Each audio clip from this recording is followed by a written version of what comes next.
प्यारे बच्चों, हिंदी ट्रैक में आप सभी का स्वागत है। आज आपका topic class 11th CBSE board पहला टॉपिक गद्यखंड का नमक का दारोगा शब्द है। दारोगा दरोगा शब्द नहीं है। इसको लिखा है मुंशी प्रेमचंद। मुंशी प्रेमचंद एक बहुत बड़े उपन्यासकार हैं, उपन्यास सम्राट कह सकते हैं आप, या ये भी कह सकते हो कि शिक्षा जगत में कहीं न कहीं वो विशेष स्थान लिए बैठे हुए हैं, इसलिए कि यह रचना तब की है जब हमारा देश आज़ाद नहीं हुआ था। देश को आज़ाद कराने के लिए बहुत सारे लेखक और कवियों ने जी जान से जो है साहित्य में प्रकाश डाला है। उनका ध्येय ये था कि हमारी रचना कहीं न कहीं कामयाब होगी और इससे सभी सीख पाएंगे। यदि सीख लेंगे तो हमारा ये कार्य वह फलीभूत हो जाएगा, मकसद पूरा हो जाएगा, उद्देश्य पूरा हो जाएगा। तो जिस समय की रचना है उस समय देश हमारा आज़ाद नहीं हुआ था और मुंशी प्रेमचंद जो है ये छायावादी लेखक थे।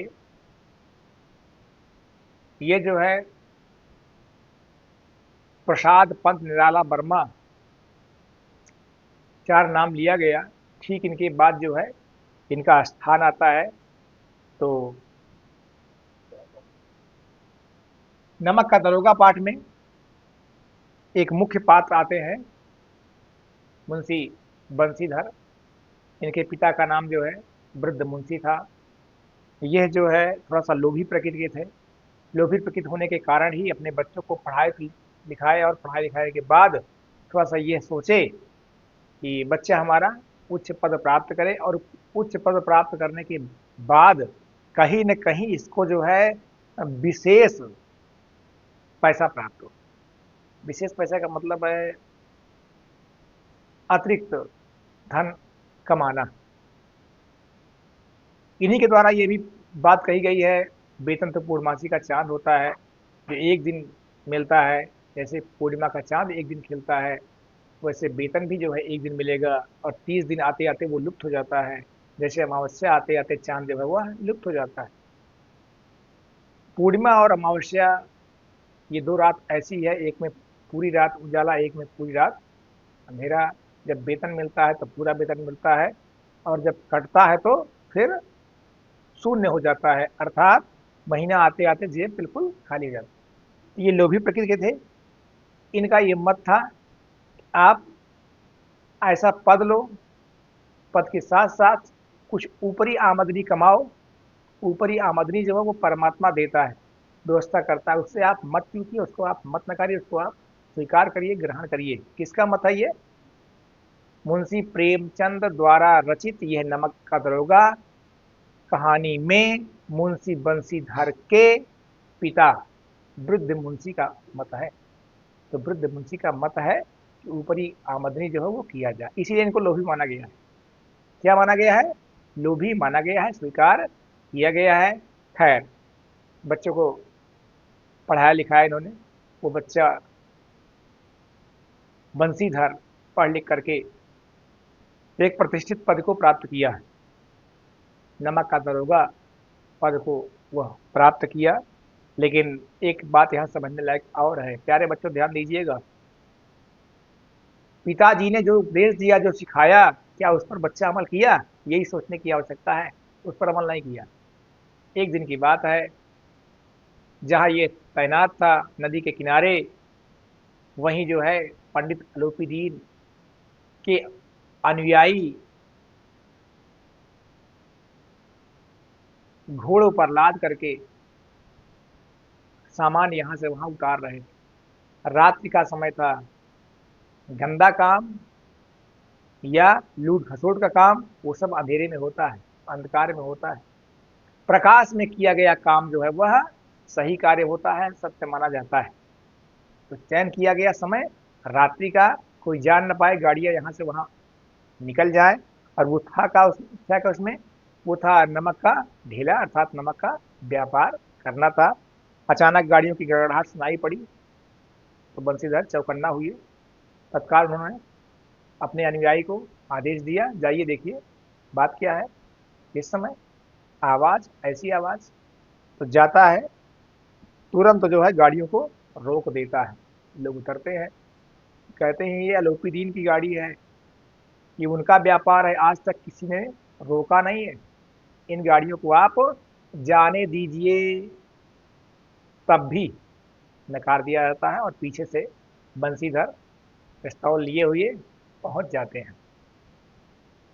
नमक के दारोगा पद पर थे ही, पहुंच जाते हैं और तुरंत जो है रोक देते हैं। अलोपीदीन के अनुयायी जाके अलोपीदीन को सूचना देते हैं। अलोपीदीन भी पीछे पीछे भागे चले आते हैं और कहते हैं ठीक है, अभी सब काम हो जाएगा, परेशान होने की आवश्यकता नहीं है। और जा करके स्वयं वो बात करने लगते हैं कि हम बिना चढ़ावा चढ़ाए नहीं जाएंगे, हम जानते हैं देवता को चढ़ावा चढ़ता है। आप अभी इस पद पर नए आए हो, आपको शायद मालूम नहीं है, हम बिना चढ़ावा चढ़ाए यहाँ से नहीं जाते हैं, और बहुत लंबे समय से हम व्यापार कर रहे हैं, हम आज के व्यापारी नहीं है। पंडित अलोपीदीन ब्राह्मण थे, लेकिन महालोभी थे, समाज में अपनी छाप बनाए हुए थे। प्यारे बच्चों, एक यहाँ सीख मिलेगी, समाज में जो छाप बना के रखते हैं, कहीं न कहीं अंदर से वो थोड़ा सा दूसरे किस्म के होते हैं। अपवाद को छोड़कर, अपवाद में कुछ लोग होते हैं जो बाहर और अंदर से एक जैसे दिखते हैं, लेकिन कुछ को छोड़ करके जो आपको चेहरा बाहर दिख रहा है वो अंदर नहीं है, अंदर से कुछ और होता है। गौर करिएगा आप सभी, बाहर का चेहरा देख करके आप कभी मत समझिएगा कि ऐसे ही अंदर होगा, बिल्कुल नहीं होगा, कतई नहीं होगा।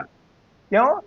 मुखौटा लिए घूमते हैं सब लोग, मुखौटा लगाए अपना काम बनाए और खिसक गए चुपचाप। सारा संसार स्वार्थ लाए करे सब प्रीति, सुर नर मुनि जन की यह नीति, मानस बाबा तुलसीदास। स्वार्थ के बसीभूत होकर के ही सारा संसार मिताई करता है, दोस्ती करता है, नजदीक आता है, और जैसे ही काम बन जाता है वो चुपचाप खिसक जाता है। तो सारा संसार वो मुखौटा लिए हुए है, आपत्ति के समय ही उनकी पहचान होती है। एक दूसरी पंक्ति में भी बात कही गई है, धीरज धर्म मित्र अरुनारी, आपत्ति काल परखियो चारी। चार की परीक्षा की बात यहाँ बाबा तुलसीदास किए हुए हैं। धीरज, व्यक्ति जब संकट में हो तो वो धैर्य से काम कर रहा है या धैर्य छोड़ दिया। धर्म, विपत्ति के समय जब आप हो तो पत्नी आपका साथ दे रही है या खिसक गई। मित्र, विपत्ति में आप हैं तो मित्र आपका साथ दे रहा है कि बस केवल वो लोभी था, लालची था, खाने पीने के चक्कर में था। तो धीरज, धर्म, धर्म भी, अगर हम संकट में हैं तो हम धर्म पर चल रहे हैं या धर्म को छोड़ दिए। तो ये चार की परीक्षा जो है संकटकालीन में होती है, और इन चारों को जो क्रॉस करता है वही सच्चा अपना होता है। तो यहाँ जो है पंडित अलोपीदीन जैसे दिख रहे हैं वैसे है नहीं, ये प्रलोभन देना शुरू किए। ठीक है, जो भी आप चाह रहे हैं उसको आप स्वीकार कर लीजिए, ले लीजिए, लेकिन गाड़ियों को जाने दीजिए, कृपा करके आप रोकिए नहीं। 1 लाख ले लीजिए, नहीं इतने में काम नहीं बनेगा, 2 लाख लीजिए।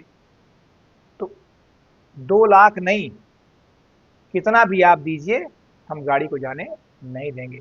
तो प्रलोभन में बहुत सारी बातें आई, थोड़ा थोड़ा करके शुरू किए हैं, 10,000, 50,000, 1 लाख, 2 लाख, 4 लाख। तो लास्ट में ये होता है किसी भी कीमत पर गाड़ी नहीं जाएगी। अब ऐसी बात सुन करके जो है आलोपी जिनको लगा कि अब काम बनने वाला नहीं है, तुरंत अपने अनुयायी को आदेश देते हैं। बंशीधर जो है आदेश देते हैं अपने अनुयायी को, और वो तुरंत जो है गिरफ्तार कर लेता है। किसको? आलोपी दिन को गिरफ्तार कर लेते हैं और भेज दिया गया न्यायालय। रास्ते में जब ये जा रहे थे, सारे के सारे समाजवासी जो देख रहे थे, वो आज तक आलोपी को इस रूप में नहीं देखे थे। आलोपी जो है वो सफेद पोशी थे, अर्थात सही कारनामे वाले व्यक्ति थे। आज वो कैसे दिख रहे हैं? आज थोड़ा सा दूसरे रूप में दिख रहे हैं, अर्थात किसी ने पकड़ लिया और न्यायालय में जा रहे हैं। तो सब लोग जो है थोड़ा सा दूसरे प्रकार से बात उठा रहे हैं कि अरे ये तो बहुत अच्छे हैं, सज्जन हैं, इन्होंने ऐसा क्या किया। तो लोग जो है उंगली किस पर उठा रहे हैं? गिरफ्तार करने वाले पर उठा रहे हैं। और जैसे ही कोर्ट पहुंचते हैं, इनके बहुत सारे वकील होते हैं, सब एक साथ खड़े हो जाते हैं और देखते ही देखते तत्काल जो है आलोपी को छुड़ा लेते हैं। जज साहब जो है वो एक चेतावनी देते हैं। पहली बात तो इज्जत बरी करते हैं आलोपी को, और मुंशी बंशीधर के लिए चेतावनी, भविष्य में आप ऐसा काम नहीं करेंगे। आप चूंकि नए हैं, अभी आपको अनुभव नहीं है, शायद इसलिए आपने किया। भविष्य में आप इस प्रकार दोबारा कदम आप नहीं उठाएंगे। ये सब होते करते फिर अलोपीदीन बाइज्जत बरी हो गए और बंसीधर भी अपने घर चले गए। और घर जब पहुंचते हैं, बस कुछ दिन के बाद ही, पहली बात तो पहुंचने के बाद उनका पिता जो है वो दुखी होता है। यही दरोगा पद पर थे, हम आपको समझाए भी थे कि ऊपरी आमदनी को छोड़ना नहीं चाहिए, ये आपने क्या किया। बहुत वफादार बनते हो, बहुत अच्छे बनते हो। पहली बुनी सुनाए। तो जब आपके पास पैसा होता है तो सब आपकी इज्जत करने वाले होते हैं, और जब पैसा नहीं होता तो कोई इज्जत करने वाला आपको नहीं मिलता। ये संसार की रीत है। खैर, अब आलोपी को भी लगा कि हमारे पास ऐसा व्यक्ति होना चाहिए, क्योंकि ऐसा व्यक्ति रहेगा तो निश्चित रूप से हमारी तरक्की और होगी। या मन में ये भी भाव आया हो कि आज तक हमने ऐसे व्यक्ति को नहीं देखा है कभी भी, चले चलते हैं उसी के पास चलते हैं और उसी को अपनी प्रॉपर्टी का हम मालिक बना देते हैं। संतान की बात नहीं आई है, अलोपी दिन की संतान थी या नहीं थी। तो एक दिन की बात है, वो गाड़ी में सामान लाद करके जाते हैं और उनको देख करके वृद्ध मुंशी खड़े होते हैं, क्योंकि वृद्ध मुंशी के द्वार पर कोई ब्राह्मण आया हुआ है। वो ससम्मान के साथ जो है बैठाते हैं, पुत्र को आवाज देते हैं, पुत्र भी आता है। दारोगा पद पर जो आसीन था, मुंशी बंसीधर, वो भी सामने आते हैं और हाथ जोड़ करके प्रणाम करते हैं। तो बंसीधर और आलोपी दिन में आपस में वार्ता होने लगी। वार्ता होते होते यहाँ तक वार्ता होती है कि आलोपी दिन एक सादा कागज निकालते हैं और कहते हैं, कृपा करके हमारी बात को आप अन्यथा मत लीजिएगा, अस्वीकार मत करिएगा। आप इस कागज पर साइन करिए, हम अपनी प्रॉपर्टी का आपको मैनेजर नियुक्त करना चाह रहे हैं। तब मुंशी बंशीधर ने हाथ जोड़ा, भगवान, मैं इस पद के योग्य नहीं हूं। तब आलोपी दिन कहते क्या हैं, आप अयोग्य हैं, हमको अयोग्य ही चाहिए, लेकिन आप कृपा करके ना ही मत करिएगा। मुझे वही दरोगा पद पर जो आप दिखे हो उस दिन रात को हमको वही व्यक्ति चाहिए। तो आप हमको नकारिए नहीं, क्योंकि हम तो सब कुछ जानने वाले हैं ना। कितना प्रलोभन आपको दिया गया फिर भी आप स्वीकार नहीं किए, हमसे क्या छिपा हुआ है। तो कृपा करके हमारी बात को अस्वीकार मत करिए। तो मुंशी बंशीधर असमंजस में पड़ गए, हम करें तो क्या करें। तो अपने आप को अयोग्य ठहराए, लेकिन ये भी बात स्वीकार नहीं किया, हमको अयोग्य ही व्यक्ति चाहिए। तो कैसे भी करते करते लास्ट में जब अलोपीदीन का यह बदला हुआ स्वभाव देखा गया, दूसरा रूप देखा गया, तब मुंशी बंसीधर सिग्नेचर कर देते हैं, अर्थात उस पद को स्वीकार कर लेते हैं। अब जा करके निश्चित रूप से यह आप जान चुके होंगे कि मुंशी प्रेमचंद द्वारा किया गया, लिखा गया यह नमक का दरोगा कहानी कितनी महत्वपूर्ण है। एक सफेद पूशी पंडित अलोपीदीन के काले कारनामे जो थे उनको बदल करके वास्तविक सफेद पोशी में लाया गया। अगर ना बदले होते तो वो बंसीधर के घर ना जाते, बंसीधर को अपने प्रॉपर्टी का मैनेजर नियुक्त न करते। ये क्या है, बदला हुआ रूप है। इस कहानी में पंडित अलोपीदीन के दो रूप दिखाए गए हैं, एक काले कारनामे सफेद पोशी और दूसरा वास्तविक रूप में बदल जाना, सही हो जाना। तो ये था बेटा आपके नमक का दरोगा पद पर व्याख्यान जो हमारे द्वारा अभी दिया गया। चलिए आगे जो है प्रश्न अभ्यास पर चर्चा हो जाए। क्वेश्चन नंबर 1, कहानी का कौन सा पात्र आपको सर्वाधिक प्रभावित करता है। बहुत साफ सी बात है, अभी आपको बताया गया। कौन सा होगा, मुंशी बंसीधर क्यों होगा? कर्तव्य परायण था, ईमानदार व्यक्ति था, लोभी नहीं था। वह क्योंकि मुख्य पात्र है, मुख्य पात्र में खूबियां ही खूबियां होती हैं, अच्छाई ही अच्छाई होती हैं। इसलिए सबसे बेहतर के रूप में, मुख्य पात्र के रूप में मुंशी बंसीधर को माना गया, स्थान दिया गया। कुछ बच्चे लिख सकते हैं पंडित अलोपी दीन, लेकिन गलत है।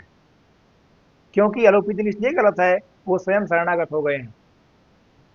पाठ के अंत में किसके शरण में गए हुए हैं? मुंशी बंसीधर के। इसलिए पंडित अलोपी दीन का चयन आप सब मत करिएगा। चयन करिएगा तो मुंशी बंसीधर का चयन करिएगा, जो पाठ का सर्वे सर्वा है, जो पाठ का मुख्य पात्र है। सेकंड क्वेश्चन, नमक का दरोगा कहानी में पंडित अलोपी दीन के व्यक्तित्व के कौन से दो पहलू उभर कर आए हैं? अभी आपको बताए थे हम। कौन से दो पहलू? एक जो है सफेद पोशी के रूप में गलत होना, और दूसरा वास्तविक रूप से बदल जाना, अच्छा बन जाना। ये दो पहलू सामने बन के आए हैं। क्योंकि जब लोहे के औजार की भेंट रेती से होती है, रेती उस लोहे के औजार को रगड़ करके पैना बना देती है। तो पहले इनमें क्या थी? कमियां थी। दिखने में सफेद पोशी थे, वास्तव में सफेद पोशी ये नहीं थे। लेकिन जब मुंशी धर से मुलाकात हुई तो रगड़ दिया गया, अर्थात पैसे को स्वीकार नहीं किया गया, स्वीकार कर दिया गया। तो इनके जीवन में बदलाव आया वहीं से, और लास्ट में आकर हाथ पैर जोड़ करके विनती करके मैनेजर पद नियुक्त किए। तो दो पक्ष यही है, एक गलत रूप, दूसरा सही रूप। समझ में आ रहा है? नेक्स्ट थर्ड क्वेश्चन, कहानी के लगभग सभी पात्र समाज की किसी न किसी सच्चाई को उजागर करते हैं। निम्नलिखित पात्रों के संदर्भ में पाठ से उस अंश को उद्धृत करते हुए बताइए कि ये समाज की किस सच्चाई को उजागर करते हैं। पहला आपका है वृद्ध मुंशी, दूसरा आपका है वकील, तीसरा है आपकी शहर की भीड़। तो वृद्ध मुंशी का जो वर्णन आया हुआ है, थोड़ा सा वो लोभी किस्म के थे। उन्होंने ही कहा है, वेतन तो पूर्णमासी का चांद होता है, ऊपरी आमदनी भगवान देता है। तो ये उनकी नीयत थी।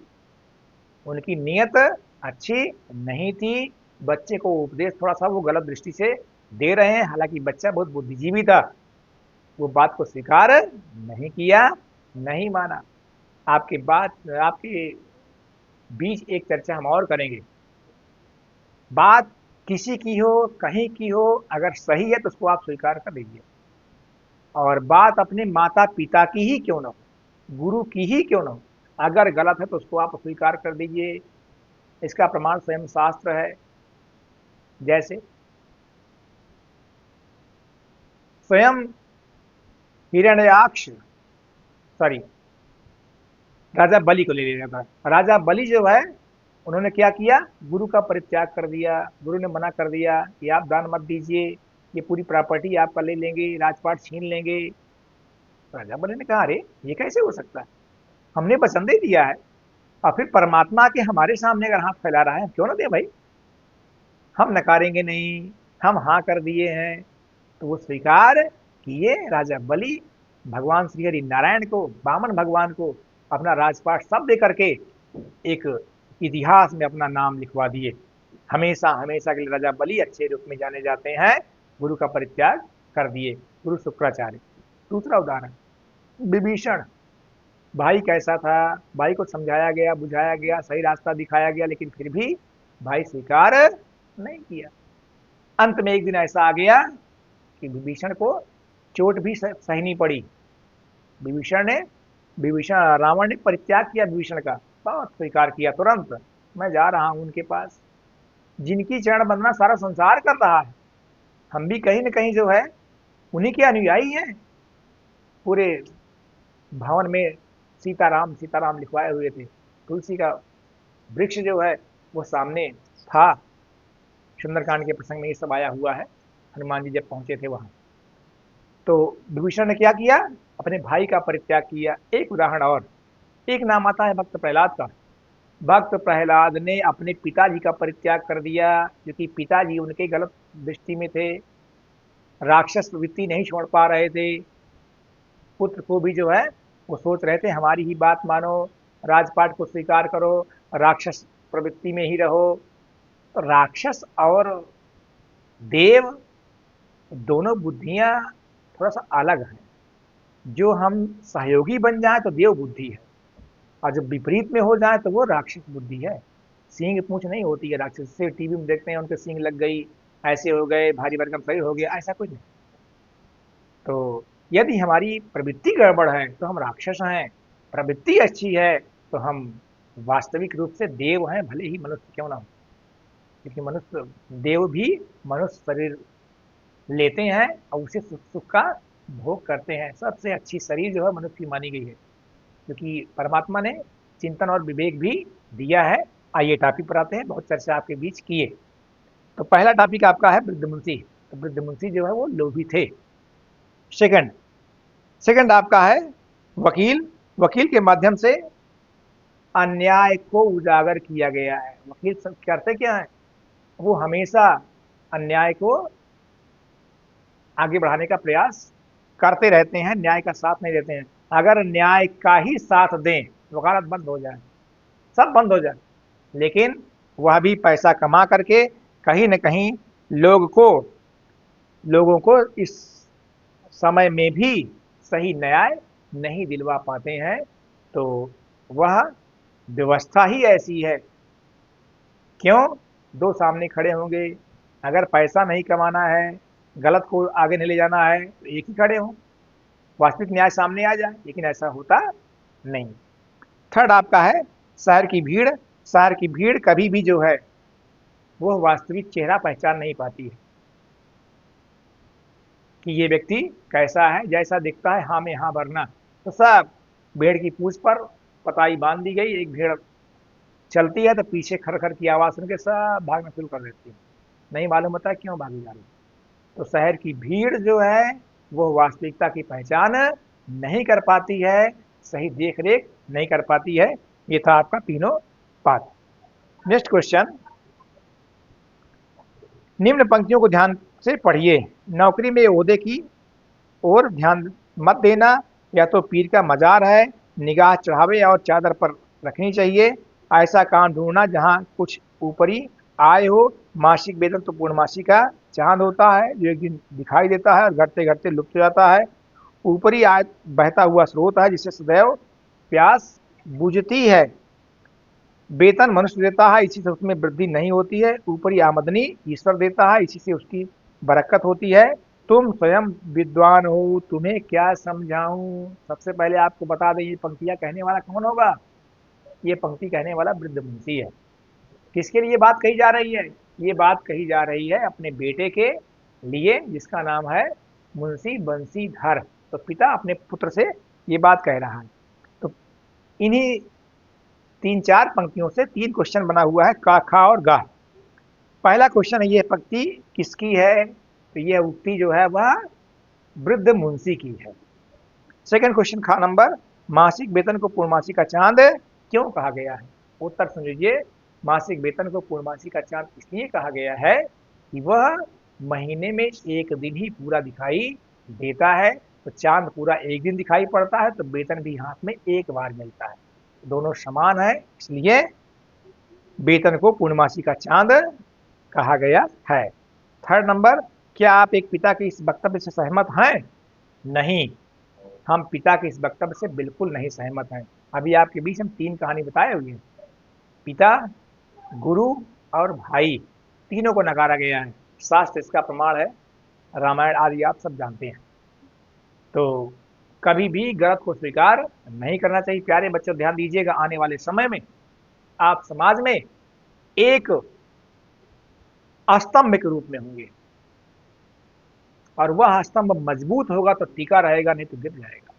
अगर आप भी गलत के रूप में सामने खड़े हुए हैं तो निश्चित रूप से आप गलत हैं किसी काम करने में, और सही हैं तो आपको कितना भी कोई डिगाएगा, आप डिगने वाले नहीं है। लोग आपका नाम देकर उदाहरण देंगे, आपसे सीख लेंगे, आपके अनुयायी बनेंगे, आपकी बातों को मानने वाले बनेंगे।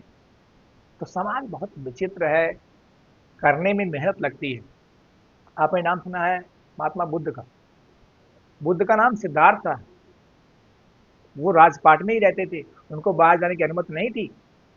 एक बार बहुत कहने पर पिताजी 4 व्यक्तियों के साथ बाहर निकाले, तो रास्ते में एक शव को देखे, एक वृद्ध को देखे, तो सीख क्या लिए? सबको जाना है तो हम ही क्यों? गरीबी लोग झेल रहे हैं तो हम ही राजपाट का सुख क्यों भोग रहे हैं? तुरंत तत्काल बदलाव हुआ और सब कुछ छोड़ करके वो चले गए। गया बिहार परिक्षेत्र चले गए, बनारस गए, और बोध गया में एक बट वृक्ष के नीचे जो है उनको वास्तविकता का बोध हुआ, ज्ञान की प्राप्ति हुई, और वो ज्ञान देने में सक्षम बन गए। वास्तविकता का बोध कराया, संसार सागर का बोध कराया। कौन? वही सिद्धार्थ व्यक्ति आज किस नाम से हो गया? महात्मा बुद्ध। क्योंकि बुद्ध जी भी हो गया इसलिए नाम हुआ बुद्ध। तो किसी की परवाह मत करिए कभी भी, ये हमारा उपदेश है। आप अपने मार्ग पर बिल्कुल अडिग रहिए, सही रहिए, किसी की परवाह परवाह मत करिए। जब आप किसी की परवाह नहीं करेंगे इसका मतलब आप सही हैं। अहंकार नहीं होना चाहिए, थोड़ा सा ये ध्यान में रहे। लेकिन अहंकार में भी एक शब्द और छिपा हुआ है। अगर अहंकार के दायरे में आएंगे तो वो घमंड बन जाएगा, और कहीं न कहीं इसका छोटा रूप होता है जिसमें अपनी रक्षा की जाती है। तो रक्षा के भूत किया गया वह कार्य अहंकार में नहीं गिना जाता है। रक्षा के निमित्त, और दूसरों को परेशान करने के निमित्त बन जाएगा तो वो अहंकार बन जाएगा। तो प्यारे बच्चों, चलिए आगे। नेक्स्ट क्वेश्चन, नमक का दरोगा कहानी के क्वेश्चन नंबर 5। नमक का दरोगा कहानी के कोई 2 अन्य शीर्षक बताते हुए उसके आधार को स्पष्ट कीजिए। जैसे मुंशी प्रेमचंद जी ने टॉपिक का नाम रखा नमक का दरोगा, आप इसको और कोई नाम देना चाहोगे? 2 नाम दे दीजिए। तो इसका नाम हम देना चाहेंगे, इसका नाम आप दे दीजिए ईमानदार तथा कर्तव्यनिष्ठ। दूसरा नाम लोभी पर सत्यनिष्ठ की विजय। या तीसरा नाम वास्तविक ईमानदार। चौथा नाम कर्तव्यनिष्ठ दारोगा। ये आपके 4 नाम हो गए, कोई 2 चयन कर लीजिए। ऐसे आप भी बना सकते हो।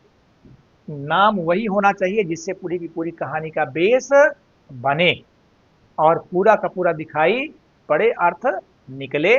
जैसे आप घर पर पिक्चर देखे हैं, टीवी में नाटक देखते हैं, तो जो नाम आता है उसी से आप थोड़ा बहुत कल्पना कर ले जाते हैं ऐसा हुआ होगा। तो जो अभी हम 4 नाम आपके बताए उसमें से पूरी की पूरी कहानी जो है वह दिखाई पड़ सकती है संक्षिप्त रूप में। Next question, question number 6। कहानी के अंत में आलोपी दीन के बंशीधर के नियुक्त करने के पीछे क्या कारण हो सकते हैं? तर्क से उत्तर दीजिए। आप इस कहानी का अंत किस प्रकार करते? तो सबसे पहले दिया क्या गया है कहानी के अंत में आलोपी दीन के बंशीधर के नियुक्त किए जाने के पीछे क्या कारण सकते हैं? कारण ये हो सकते हैं कि वो ऐसा ईमानदार व्यक्ति आज तक देखा ही नहीं था। कर्तव्यनिष्ठ दरोगा, ईमानदार दरोगा, ऐसा तो देखा ही नहीं था। तो जब लोग प्रभावित होते हैं तो उसको अपनाने का प्रयास करते हैं। तो उसका गुण इतना अच्छा लगा दरोगा का, इसलिए अपने पद का मैनेजर जो है नियुक्त किया। इस कहानी का अंत आप किस प्रकार करते? हम भी कहानी का अंत इसी प्रकार करते। क्यों? क्योंकि जहां बुराई पर अच्छाई की विजय हो जाए वहीं पर ब्रेक कर देना चाहिए।